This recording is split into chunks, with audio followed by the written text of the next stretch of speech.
এটাই যে আমরা ভাবি এক, হয় আর এক। আমরা অনেক কিছু কল্পনা করে ফেলি, আমরা অনেক কিছু ভবিষ্যতের প্ল্যান করে ফেলি, কিন্তু শেষে দেখা যায় যে সব কিছু এলোমেলো হয়ে গেছে। ভবিষ্যৎ নিয়ে না ভেবে বরং ভাবুন বর্তমানটাকে নিয়ে।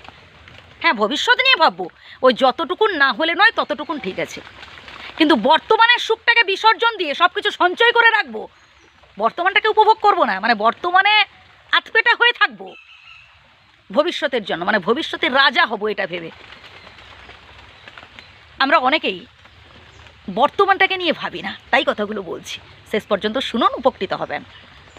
আগে বর্তমানটাকে উপভোগ করুন, বর্তমানে বেঁচে থাকলে তবেই তো ভবিষ্যতের সুখটা কি এটা উপলব্ধি করতে পারবেন। আমি এটা বলছি না যে বিলাসিতা করতে, আয় বুঝে ব্যয় করব, কিন্তু তার সাথে সাথে জীবনের সুখ জিনিসটা কি এটাও ফিল করতে হবে। এটা রেখে দিয়ে আমার সন্তান ভোগ করবে। আমি এমন অনেক ধনী মানুষকে দেখেছি ভাই, কি কিপটে, কেউ যদি তার দ্বারে সাহায্য চাইতে আসে তাকে অপমান করে তাড়িয়ে দেয়, 2 টাকা দিয়েও সাহায্য করে না। আমরা কি কিছু সাথে নিয়ে এসেছি নাকি সাথে করে নিয়ে যাব বলুন তো? কিচ্ছু সাথে করে আনিনি, আর কিচ্ছু সাথে করেও নিয়ে যাব না। তাহলে কেন এত লোভ, কেন এত কামনা বাসনা ভাই? মানুষ হয়ে জন্মেছি, মানুষের জন্য যদি কিছু করতে না পারলাম, মানুষ হয়ে জন্মের লাভটা কি হলো? আমরা অনেকেই আছি খুব নেগেটিভ চিন্তা করতে থাকি, দিয়ে টেনশন করতে থাকি। এই যে ইগো, সেন্টিমেন্ট, এই জিনিসগুলো যত মাথা থেকে সরাতে পারবেন ততই আপনার ভবিষ্যৎটা ভালো হবে। লোককে আপনি খুশি করতে পারবেন না। হাতের 5টা আঙুল যেমন সমান হয় না, ঠিক তেমনি আমাদের চারপাশে যে এত মানুষ রয়েছে না ভাই, সবাই যে আমাদের মতামতকে পছন্দ করবে বা প্রশ্রয় দেবে তাও কিন্তু নয়। কেউ কেউ দেখবেন আমাদের চলার পথে বাধার সৃষ্টি করবে, কেউ কেউ দেখবেন সামনে প্রশংসা করবে আর পেছনে ছোবল বসাবার চেষ্টা করবে। আসলে ওই গানটার কথা মনে পড়ে যায় যে বাবা তোমার দরবারে সব পাগলের খেলা। একদম বাস্তব কথা।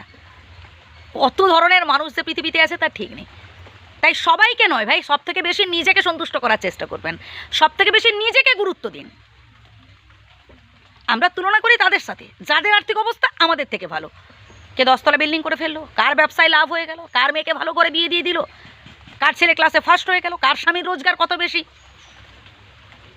ভাই এইসব তুলনা না করে বরং তুলনা করুন নিজের সাথে নিজের, যে আজ থেকে 10 বছর আগে আমার পরিস্থিতি কেমন ছিল, এখন আমি কোন পর্যায়ে এসেছি, ভবিষ্যতে নিজেকে কতটা ডেভেলপ করতে পারবো, এসব নিয়ে ভাবুন, তাতে লাভ আছে।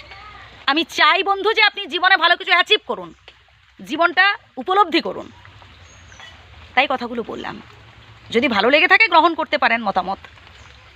প্রত্যেককেই শ্রদ্ধা জানাই, এবং যারা আমার থেকে বয়সে বড় আমার প্রণাম নেবেন। ভালো থাকবেন।